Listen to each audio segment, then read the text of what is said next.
આપનો એક વિડીયો જોતો હતો હું, એમાં આપે કહેલું કે નરેન્દ્રભાઈની એક વિશેષતા છે આફતને અવસરમાં બદલવાની. આપના હિસાબથી પાર્ટી માટે એટલે કે બીજેપી માટે અને દેશ અને સરકાર માટે કયા કયા એવા મુદ્દા રહ્યા અથવા એવી કેવી આફતો રહી જેને નરેન્દ્રભાઈએ પાર્ટીના પણ હિતમાં અને પ્રધાનમંત્રી તરીકે દેશના હિતમાં કન્વર્ટ કરી હોય?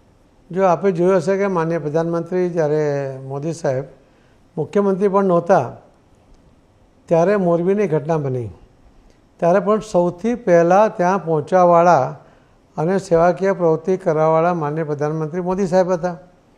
તમે કચ્છની અંદર જ્યારે ધરતીકંપ થયો ને તે વખતે પણ સૌથી પહેલાં પહોંચ્યા, બાઇક ઉપર ફરીને એમણે અલગ અલગ ત્યાં જે સેન્ટરો ચાલતા એની મુલાકાત લીધી, ત્યાંની વ્યવસ્થા જોઈ અને જે વ્યવસ્થાની કમી હતી એની કમી પૂરી કરી.